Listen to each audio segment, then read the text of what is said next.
Bloomberg is now on your dashboard. With Apple CarPlay and Android Auto, it gives you access to every Bloomberg podcast, live audio feeds from Bloomberg Radio, print stories from Bloomberg News in audio form, and the latest headlines at the click of a button with Bloomberg News Now. It's free with the latest version of the Bloomberg Business app. That's the Bloomberg Business app. Get it on your phone in the Apple App Store or on Google Play. Just download the app, connect your phone to your car, and get started. And it's all presented by our sponsor, Interactive Brokers. Welcome to the Bloomberg Markets Podcast. I'm Paul Sweeney, alongside my co-host, Matt Miller. Every business day, we bring you interviews from CEOs, market pros, and Bloomberg experts, along with essential market-moving news. Find the Bloomberg Markets Podcast on Apple Podcasts or wherever you listen to podcasts and at Bloomberg.com/podcast. Again, it feels like this market is just really, has it gotten too far over its skis? That's what it feels like to me, at least in the short term, but what do I know? I've only been doing this since 1986. I still don't get it. Robert Teeter, he knows what's going on. He's the head of investment policy and the strategy group at Silvercrest Asset Management. Robert, does it feel like we're a little ahead of ourselves here based upon what we heard from Fed Chairman Jay Powell last week? It does. We've gotten a lot of progress in the last 6 weeks as we've seen the yield on the 10-year come down from 5 to 4. We've added a lot on the valuation side. Seems like we're fairly valued here rather than undervalued. Need a lot of progress next year on inflation and Fed talk to keep holding those gains in valuation. So I think we're sort of at the end of this phase of the Fed rate cut cycle, or Fed rate cycle, flipping from hikes to cuts. And there I am getting ahead of myself too. Right. So how are you advising your clients to position heading into next year? Because you were mentioning to me earlier that you felt like what has transpired over the past 7 weeks, you were thinking was going to actually take about 6 months to happen. Yes, I do think it makes next year a bit more challenging. We've compressed a lot of gains into a short period of time. The earnings picture still looks reasonably encouraging for next year. So while the street's at plus 11 or so, my forecast is for around 6% on the earnings side. Okay. I'm not really looking for any valuation progress next year. We've had that in the last 6 weeks, and that probably isn't going to happen next year now. But that still sets the stage for a pretty decent year of mid-signal digit returns driven mainly by valuation. And maybe when we get to the end of the year, we're starting to be into the Fed cycle and can get a little more clarity on the outlook beyond that. Now, Jess, she won't admit to it, but she's owned the Magnificent Seven. She's been long those stocks, so she's just going right to the bank. Me, on the other hand, I have not. What do I do here? Do I chase them into 2024? Do I try to find some of the sectors that have not performed? How do you think about where to go in 24? The likely scenario in my mind is that the sevens still continue to keep pace, driven mainly by the earnings side. They've got strong earnings potential. That should continue. But small caps will catch up. They've been out of favor for a long time. There's a lot of valuation pressure. That's closed the gap a bit in the last 6 weeks, but I think still more room to go. There are a lot of segments within small cap, too, that have been pressured a lot by the rate cycle. So as you have an easing rate environment, some of the financing concerns are taken off of the table there. That's probably beneficial for margins, and the small cap side who tend to carry a bit more debt. So I'm not really afraid of the seven here. They'll continue to carry their own on earnings, but the rest of the market will catch up a bit more. How do you view financials? Yes, that's an interesting and challenging sector, but I think the same as the small cap space. It's also very broad because you have the bigger banks, you have insurers, and then you also have fintech in it that was not originally in that sector, but got moved over because of the GICS changes in the spring in the S&P 500. I think a lot of that nuance will be super interesting next year. We've had this easy knee-jerk reaction of lower rates, good for everybody, especially good for financials. And in my mind, the story of 2024 is going to be a stock-picking story, a nuanced story of not just sectors, but industry groups, and not even just industry groups, but individual companies and how they're navigating the challenges of a slower growth environment, which frankly is in front of us. So they have to be paying attention to margins. How about energy here? We've seen a lot of volatility in the price of crude oil across the globe, supply, demand, all the geopolitical issues here. Is that a space that you like into 2024, or is that kind of had its run? Because it's been a sector that everybody forgot about for a decade, it seemed like, and then it's just been really performing well over the last couple of years. It has been. It's hard to see an environment where those prices continue a lot higher absent more geopolitical risk. Again, just on the basis of a slowing economy. So globally, Asia had been a real powerhouse of growth. That slowed down. U.S., they'd had a massive rebound, of course, in terms of growth. But next year, with a backdrop of probably 2% economic growth, hard to see a lot of upside pressure on commodities next year. How are your clients feeling right now?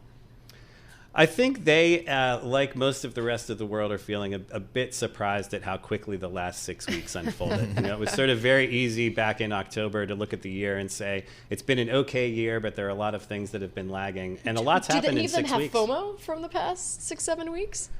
I don't think so. We've done a pretty good job, I think, of keeping clients invested, and our view for most of this year had been relatively optimistic. So we hadn't been in the bearish camp. We had been in the optimistic camp on the year on the basis of the progress that's been made in inflation and economy, mainly on the economy. A lot of folks had a really strong recessionary bias, and we have not had that. And so I think for the most part, we've kept a pretty steady course through the year and not feeling like we're missing out on anything. How do you view the trajectory of the economy next year?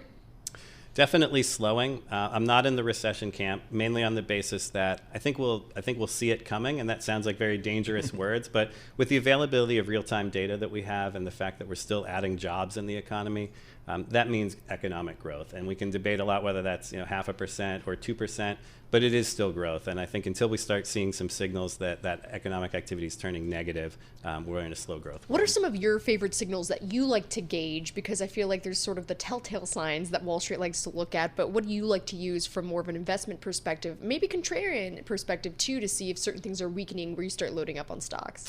Yeah, that's a great question. We do a lot of factor work. We do a lot of work on spreads between sectors and attribution, and then tying that to where we are in the economic cycle. So just looking at rates of change on different indicators on the economy, both real time and jobs growth, and basically trying to link those two pieces together. So our story for 2023 had been avoiding recession, and we thought that would be good for earnings, and that's by and large played out. And the story for next year is sort of more of the same, but at a much smaller level. No recession, very slow earnings growth, and eking out mid-single digit gains in earnings. How about outside the U.S.? Any opportunities there for you guys? It's been a really tough area. Every time we and others look at it, there's that nice looking valuation gap that never seems to close. And the challenge there, I think, is growth. Asia growth has been slowing. Europe's had a really tough time generating growth. The sectors that are growth oriented in terms of generating organic earnings are really in the U.S. And so it's very hard to get excited about those areas. There are, of course, great companies that are very undervalued because they're based overseas. So there are some selective opportunities, but more of a stock picking opportunity rather than a broad-based international play. All right, Robert, thanks so much for joining us. Really appreciate it. As always, Robert Teeter, he's head of investment policy and a strategy group at Silvercrest Asset Management. Looking at these markets, holding on to some modest gains here. The S&P 500's up about 0.4%. The Dow up 0.5%. Russell up 1.5%. So that's better breath, right, as the technicians like to say.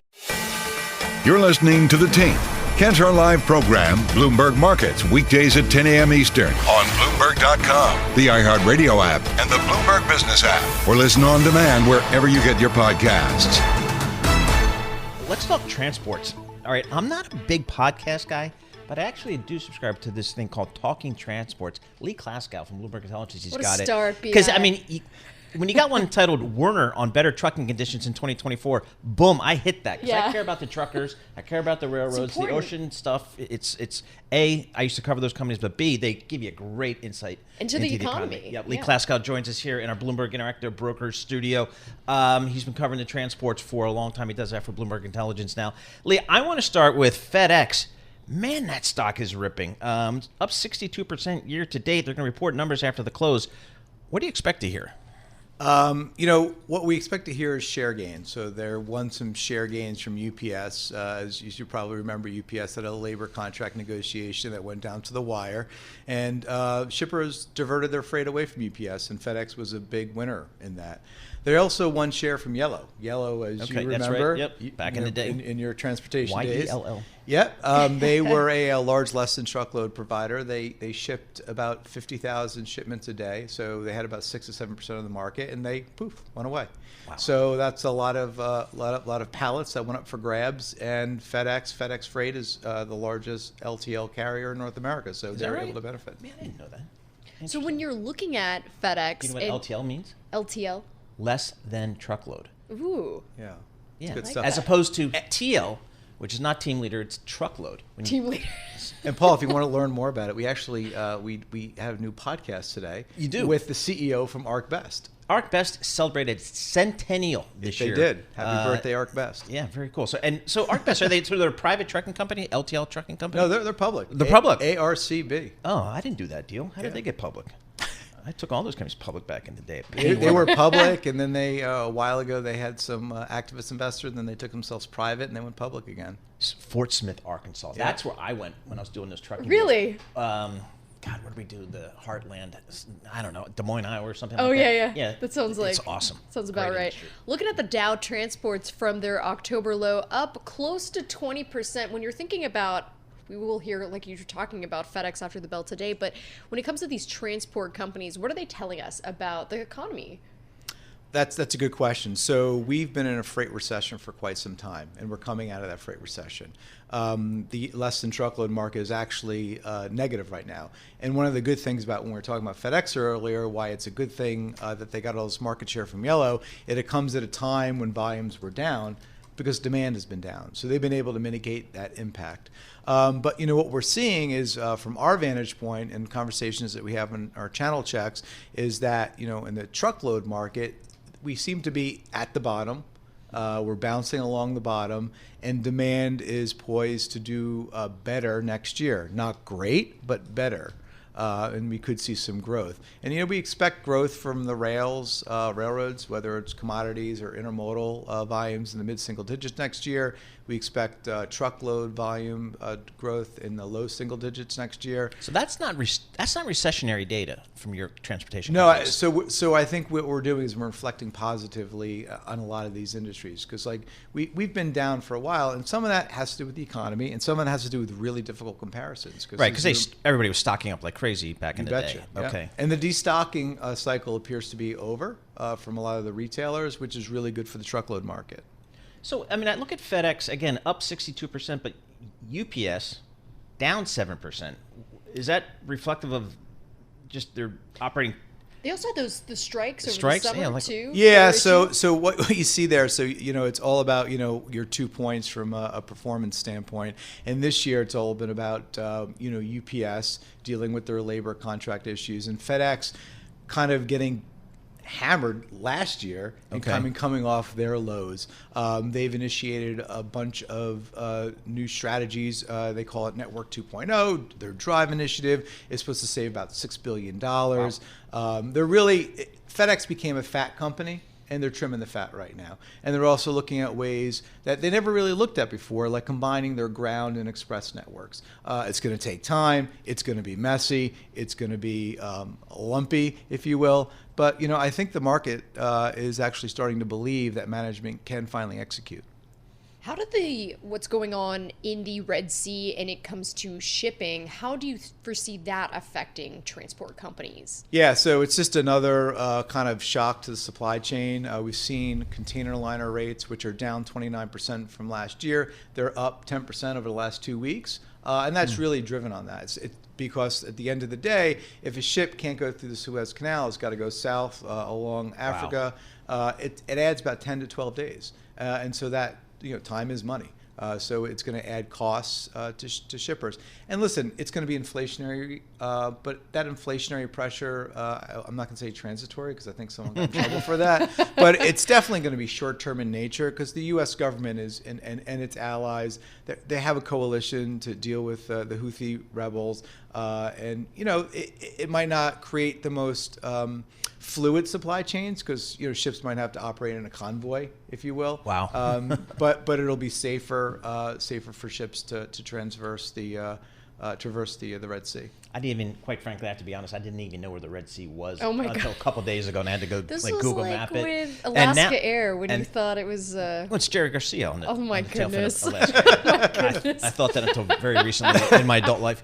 But 12% of global shipping goes through the Red Sea. So that's Maersk. Those are the companies you cover, right? The big. Yeah. So a lot of the liners like Maersk, Hapag-Lloyd, the two private ones, MSC and CMA, they all announced that they're not going to go in the Red Sea because of the risk not only to their crews but to cargo and ships. Ships are pretty expensive. They're around $70 to $100 million each. So that's very expensive. And insurers do not want insurance companies don't want the ships that they're insuring to be in those waters because obviously it'll increase their costs. Talk to us about the railroads. What's the theme for 2024 for these railroads? Is it kind of just riding the economy? I mean, what are you thinking about, or what are investors thinking about?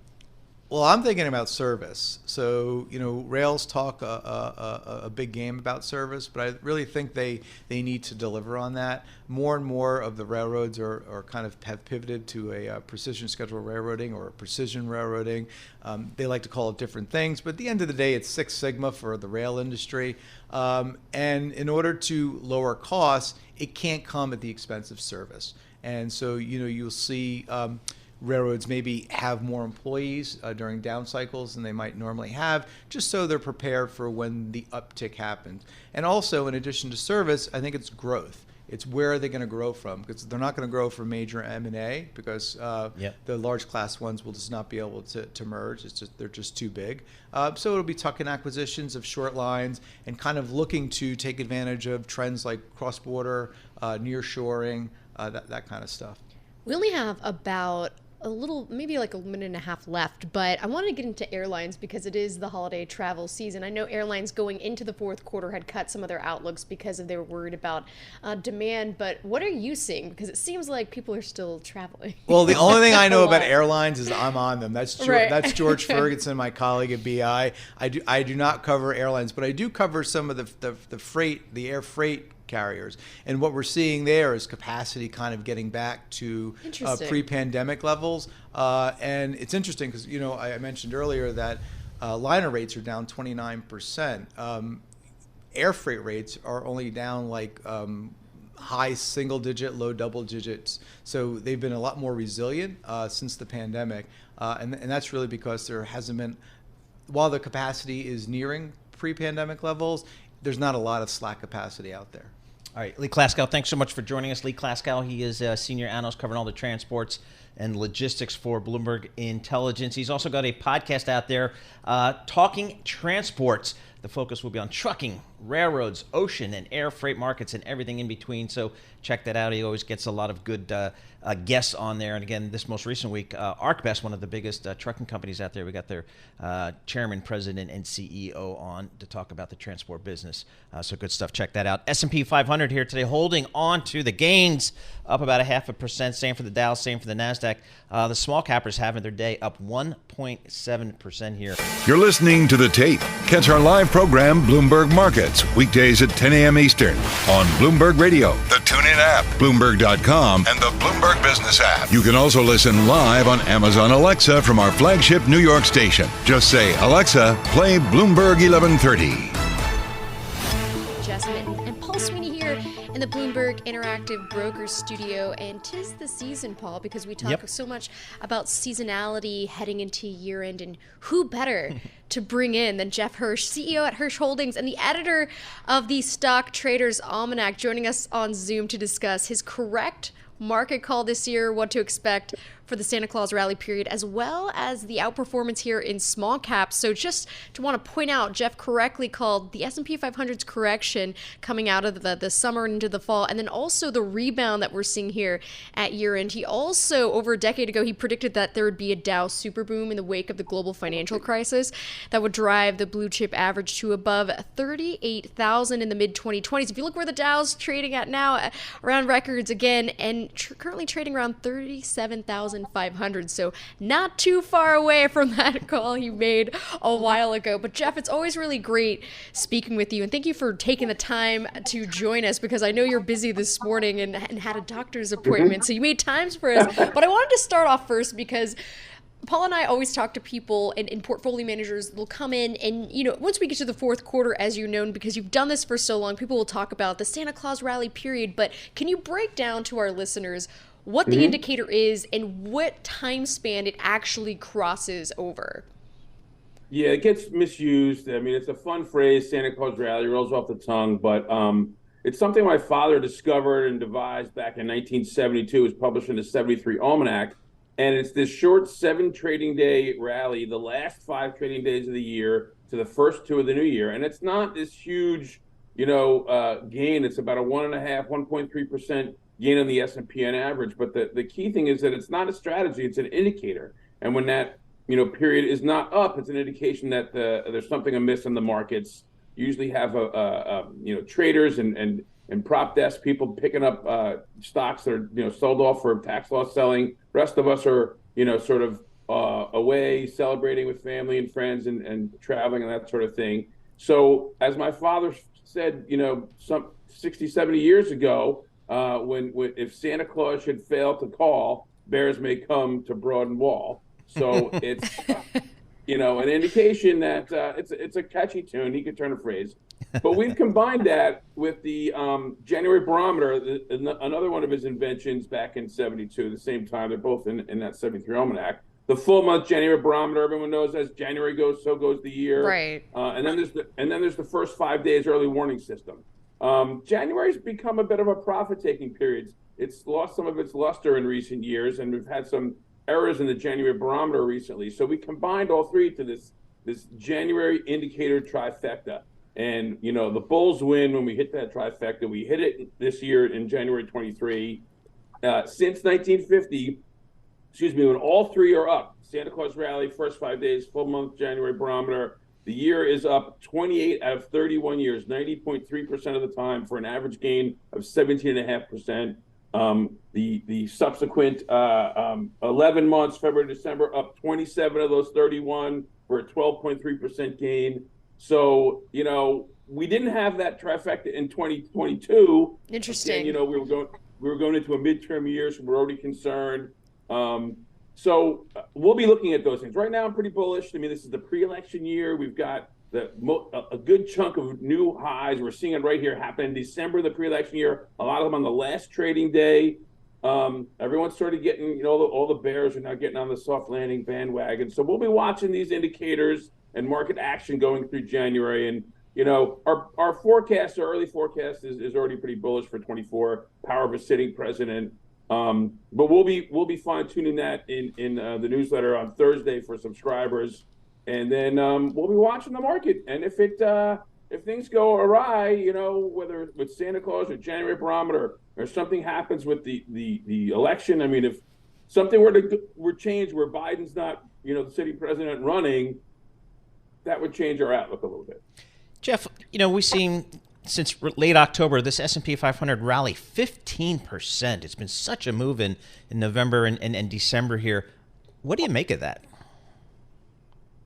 It's pretty typical 4-year cycle seasonal behavior. It's encouraging. Everyone had the small caps were in the doghouse, but I put out some of the recent charts about the small cap outperformance starting ticking in around late October, and really the bulk of it is the last half of December. Gains beget gains. It's supportive. We're starting to see some breadth, supporting it. We're seeing broader participation in this. It's a rally based upon the success of the economy. There's this productivity anticipation with AI. Market may be a little ahead of itself. We're going to have some corrections throughout the year, just like we had in 23, a very bullish year, but we had a nice, 10% plus correction depending upon the index you look at. What I make of it is that it's a bullish indication that we've got further upside here. So my biggest concern at the beginning of this year, I don't know if you remember, Jess, when I was talking, is that I wasn't bullish enough. I mean, we were already forecasting, 15 to 20% gains for the S&P. Here we are with that. So again, maybe I wasn't bullish enough, but pretty close.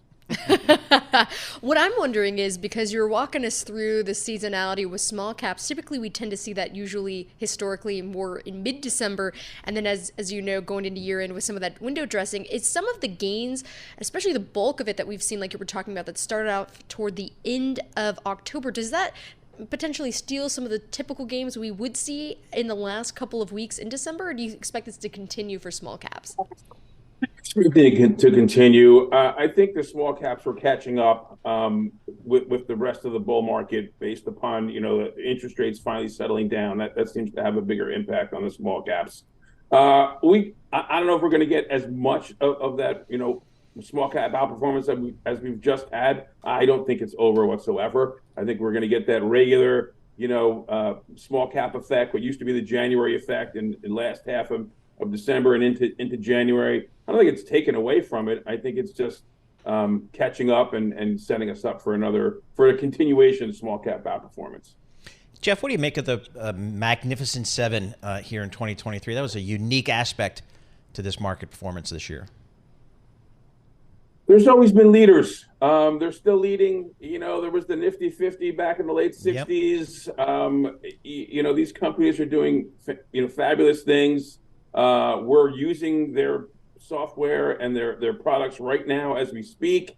Some of the other, industries are catching up. But, you've always got leaders. I'm not so concerned that the market's, being led by 7 stocks. There's plenty of other positive, advancing, declining situations and new highs. And, I think we had the most new highs since 21 on the S&P.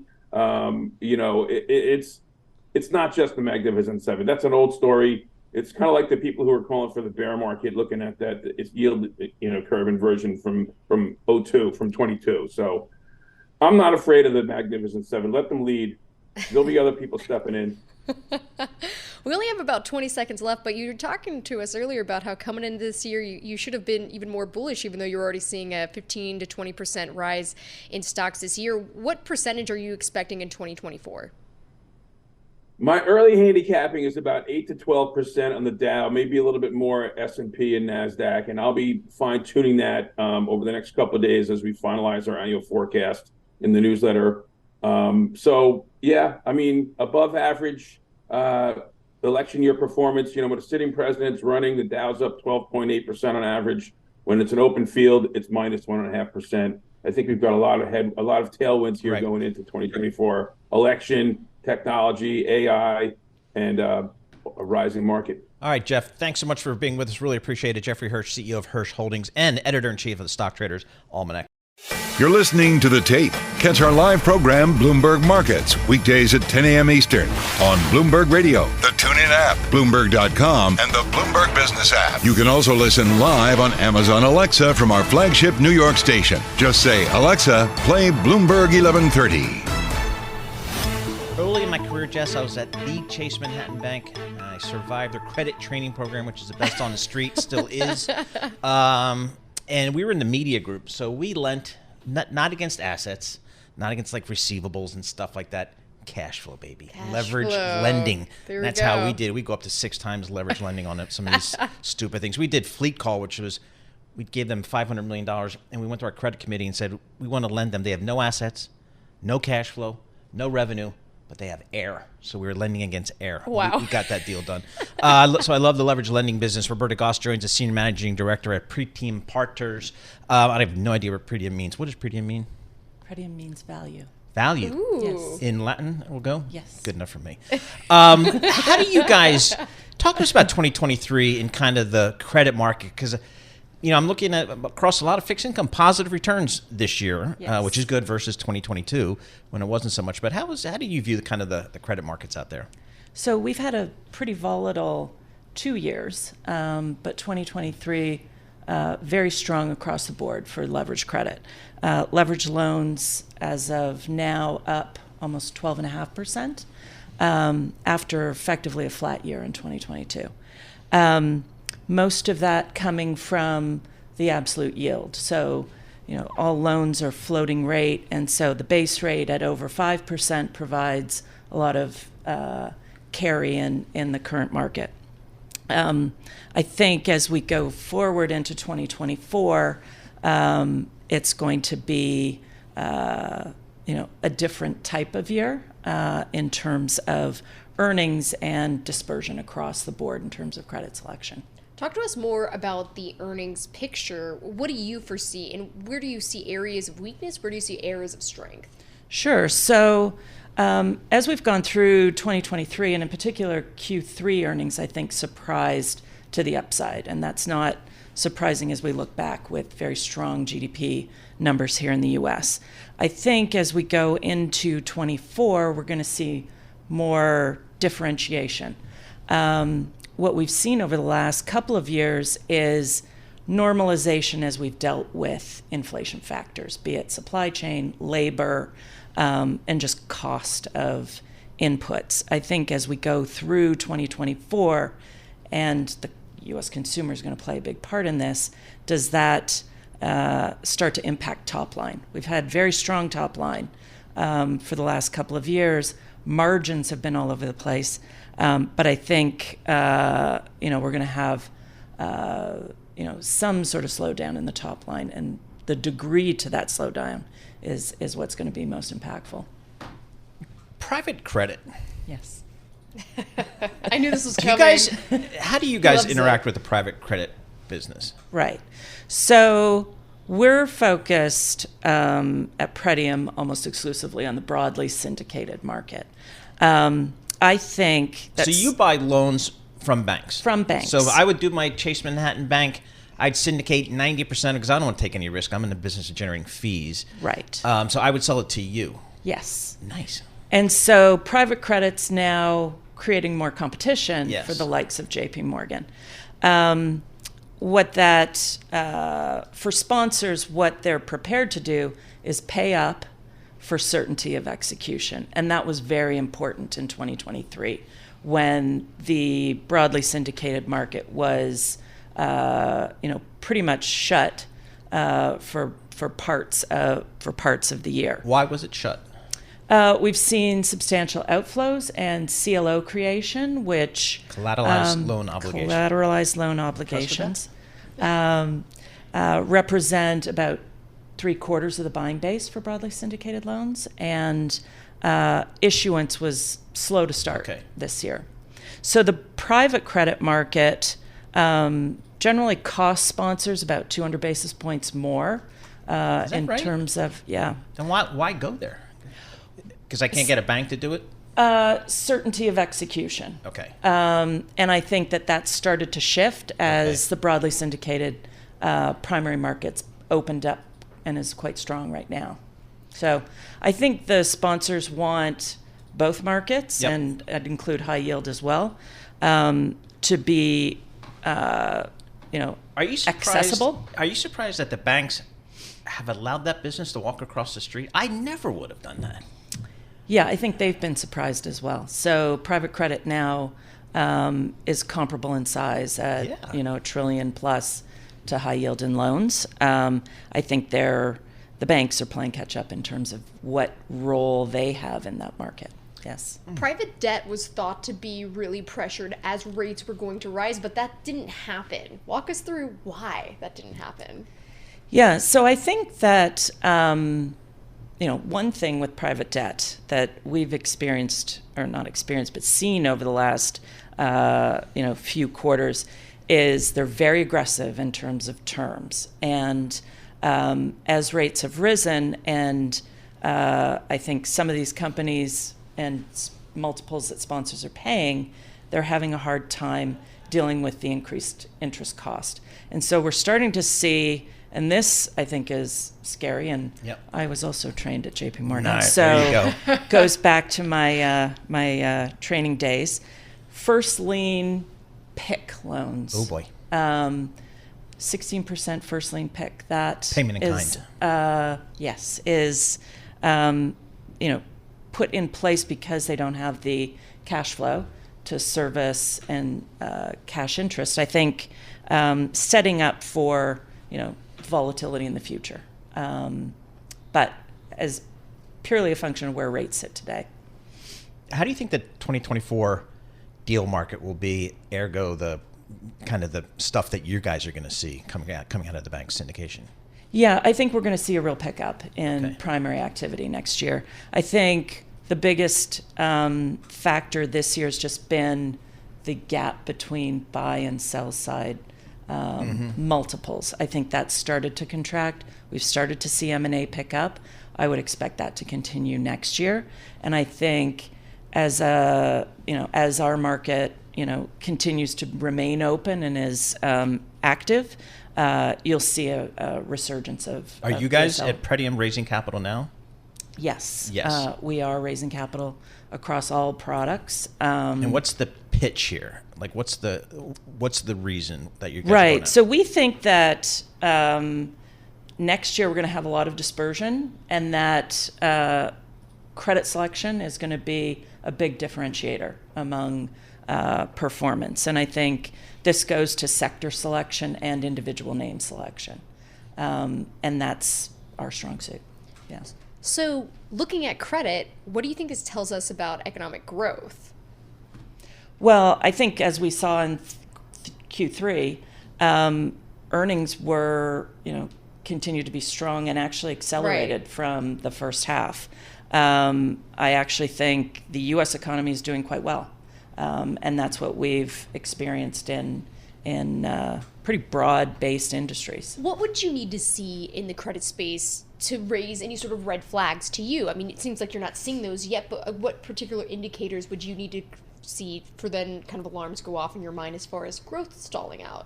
Yeah, so what we haven't seen is a deceleration of the top line, and that to me is a function of strength in the U.S.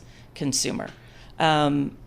We've seen a deceleration of growth to some degree, but not negative growth year on year or quarter on quarter. I think we'd need to see that in a more broad-based way across consumer-driven sectors, which we haven't seen at all. Interesting. Roberta, thank you so much for joining us. Roberta Goss, she's a senior managing director at Pretium Partners, which again means Value? value. Thank you. Boom.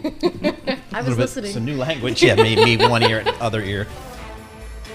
Thanks for listening to the Bloomberg Markets Podcast. You can subscribe and listen to interviews at Apple Podcasts or whatever podcast platform you prefer.